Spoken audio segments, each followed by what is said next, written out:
పరిస్థితి కొంచెం మెరుగైనా కూడా పూర్తిగా బాగుపడలేదు. ఆ పరిస్థితి ఇంకా ఉన్నది. క్వాలిఫైడ్ డాక్టర్స్కి ఒక సంస్థలు ఉన్నాయి, ఇండియన్ మెడికల్ అసోసియేషన్ లాంటివి. వాళ్ళ ఉద్దేశం ప్రకారం గ్రామీణ వైద్యులు ఎవరు ఉండకూడదు, వైద్యంగా వాళ్ళతోనే జరగాలి. తప్పైతే కాదు అది. కానీ గ్రామాల్లో ఉండే ప్రజలకి సరైన వైద్యం, శాస్త్రీయమైన వైద్యం, సైంటిఫిక్ వైద్యం అందించే నిర్ణయానికి క్వాలిఫైడ్ డాక్టర్లందరూ వచ్చి తగిన శిక్షణ తీసుకుని గ్రామాల్లో ఉండడానికి సిద్ధపడితే మీ వ్యవస్థ రద్దు. వాళ్ళు దానికి సిద్ధపడినంత కాలము గ్రామీణ వైద్యం ఉంటుంది. నేను ఎవరేం చేయలేదు. మేము కోరుకున్నది కూడా అదే. ఇన్ని ప్రైవేట్ మెడికల్ కాలేజీలు వచ్చిన తర్వాత ₹1,00,00,000 పెట్టి మెడికల్ సీట్ కొనుక్కోవడం మొదలైనాక ఈ వైద్య విద్యార్థులు గ్రామాలకు వెళ్ళి వైద్యం చేస్తారా, దేశాలు పెట్టిపోతారా? ఇది పెద్ద సమస్య. వాళ్ళని గ్రామాల్లో పంపించే ఏర్పాటు చేస్తే అప్పుడు మీ అవసరం తగ్గిపోతుంది. కొన్నాళ్ళు అయిన తర్వాత మీ వ్యవస్థ ఉండదని మీకు కూడా తెలుసు. అందుకనే మీ పిల్లల్ని మీలో దాదాపు అందరూ మెడికల్ కాలేజీలో చేర్పిస్తున్నారు తప్ప మీలాగా ఆర్డినరీగా మార్చడానికి సిద్ధంగా మీరు కూడా లేరు. మీ దాకా ఎందుకండి? మాలాంటి ఎంబీబీఎస్ డాక్టర్లకి దిక్కులేదు. ఇప్పుడు మా దగ్గర కూడా రావడం లేదు పేషెంట్లు. తలకాయ నొప్పి వస్తే డైరెక్ట్గా న్యూరాలజిస్టు, నడుము నొప్పి వస్తే డైరెక్ట్గా ఎంబీఎల్ డాక్టరు. కొందరు వెళ్ళిపోతున్నారు.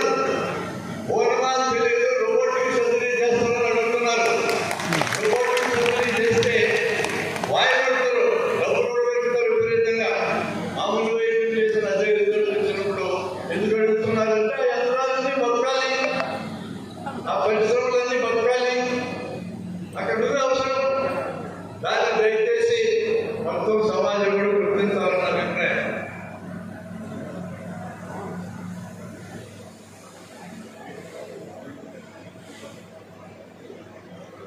దాదాపు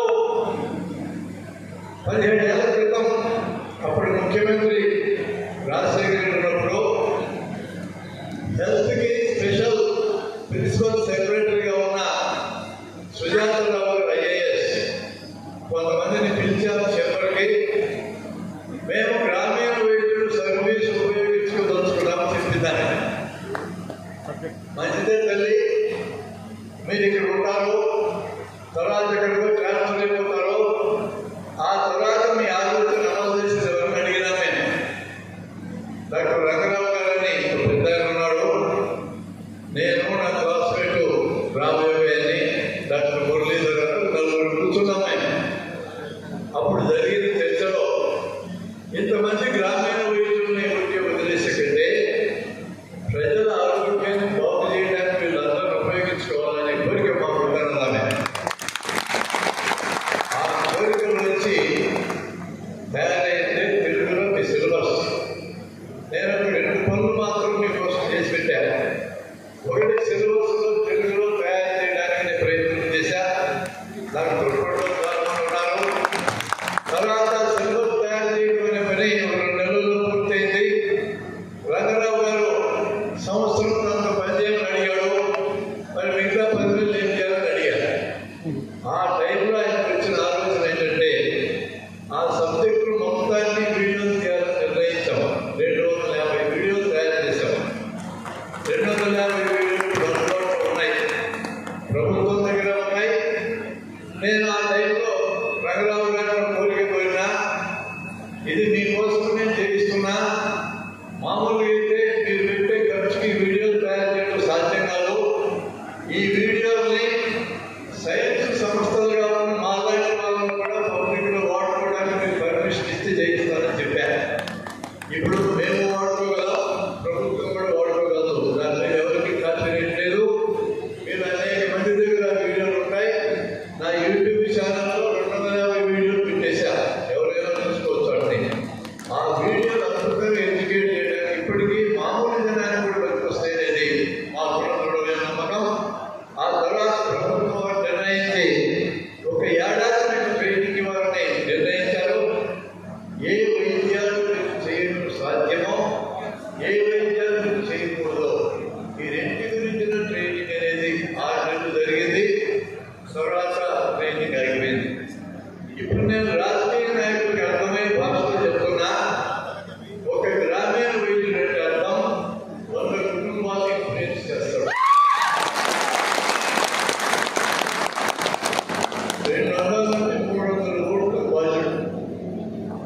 చెప్పండి.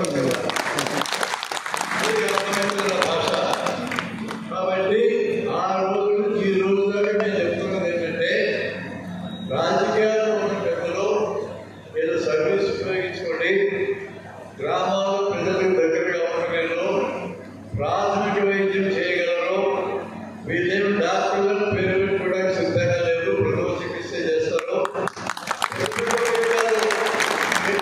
చేయరు, జనం కూడా పోరు, మా దగ్గరికి రావడం వీళ్ళ దగ్గరికి ఎందుకు వస్తారు పెద్ద వైద్యాలకి. కాబట్టి తప్పుడు వైద్యం జరుగుతుందనే భయం అయితే అక్కర్లేదు ఎవరికి. కానీ ప్రాథమిక వైద్యం చేయడానికి వీళ్ళు ఉండక తప్పదు. ఇంకా కొంతకాలం వీళ్ళ అవసరం ఈ సమాజానికి ఉన్నది అని నేను బలంగా నమ్మి అటు తెలంగాణ రాష్ట్రంలో కానీ ఆంధ్ర రాష్ట్రంలో కానీ నేను చెప్తున్న సందేశం ఏంటంటే అయ్యా గ్రామాలన్నిటికీ క్వాలిఫైడ్ డాక్టర్లు తగిన సామర్థ్యాలు అందుబాటులో ఇచ్చేదాకా ఈ వ్యవస్థ మరి మీరు ఈ వ్యవస్థను ఆర్టిఫిషియల్గా రద్దు చేయడానికి కోరుకోవద్దు. వీళ్ళ మీద కేసులు పెట్టి కోర్టులకి పోలీస్ స్టేషన్కి తిప్పొద్దండి. అలాంటి మీరు తగిన వైద్యుల్ని తయారు చేసి గ్రామాల్లో పెట్టండి, ఆటోమేటిక్గా మాయమైపోతారు. ఏనాటికైనా సమాజం దాన్ని సాధించుకున్నది, దాని గురించి ఎవరికి విచారణ లేదు. ఒక చిన్న సలహా మీకు ఇచ్చి నేను సెలవు తీసుకుంటా. మీరు ప్రజల్లో నిలబడాలని ఒకటే మార్గం. ఒక చిన్న ఉదాహరణ నేను చెప్తా.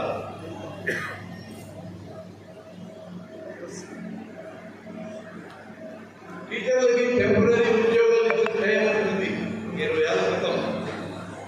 నాకు తెలిసిన ఒక అతనికి కర్నూలు జిల్లాలో కొండ మీద ఉద్యోగం వచ్చింది. ఆ కొండ మీదకి ఏ అధికారి వస్తువులు చూడడానికి అని చెప్పిన ఆయన శుభ్రంగా చొక్కా మీద తీసేసి లుంగి కట్టుకుని మళ్ళా చెప్తా ఉన్నాడు. ఈ లోపల ప్రజాప్రతినిధి ఒక జిల్లా అధికారి ఎవరు చూడడానికి వచ్చారు. వాళ్ళు ఎవరు వచ్చామని చెప్తాను. తీరా చూస్తే 20 మంది పిల్లలు ఉన్నారు. ఒక ఆయన కూర్చున్నాడు, కాలు దేవుడి మీద వెళ్ళి చదువు చెప్తా ఉన్నాడు. ఆ వచ్చిన ప్రజాప్రతినిధి గారు ఎవరైనా టీచర్ అన్నాడు. నేనే అన్నాడు. ఇతను నువ్వు టీచర్ అన్నాడు. అవు నేనే టీచర్ అన్నాడు. ఎవరి మీద చొక్కా లేదు, పని లేదు అన్నాడు ఆయన. చదువు చెప్పడానికి ఏం ఎందుకు అన్నాడు. అది కాదు, టీచర్ అయితే చొక్కా తీసుకుని ఉండాలి కదా అంటే లేవరాదు, కూర్చున్నాడు, కూర్చున్నాడు, కాలు పైన పెట్టి నేను ఎవరో నీకు తెలుసా అన్నాడు. ఎవరైతే నాకెందుకు అన్నాడు. నేను మసాలా ఎవరైనా చెప్పి చేరమని అన్నాడు ఆయన. ఆయన ప్రజాప్రతినిధి ఆలోచించింది. అప్పుడు జడ్పీ చైర్మన్ డైరెక్ట్ ఎన్నికలు జరిగినాయి. ఇది ఫస్ట్ టైం జరిగింది. బహుశా చివరి సారి కూడా అయి ఉంటుంది. మళ్ళా జరగాల. ఎక్కడైనా భయపడి గమగమాలు వేసి చొక్కాలు తీసుకొని సార్ పొరపాటు సార్ అని చెప్పి బతిమలాడటం మొదలుపెట్టాడు. నువ్వు అసలు స్కూల్లో చదువు చెప్తున్నావు అన్నాడు. మసాలా ఎవరైనా కాదు చెప్తున్నాను సార్, ఇక్కడే కొట్టుకొని తింటున్నా అన్నాడు ఆయన. అవన్నీ ఉంటే చదువు తింటున్నట్టేనా ఈ అటెండెన్స్ తీసుకున్నాడు. రిజిస్టర్ తీసి చేయకుండా 10 నెలలు సంతకాలు పెట్టాలి. నేనే కదా ఉండే ఎవరి పిల్లలకి సంతకాలు పెట్టలేదు. అతను నువ్వు చదివే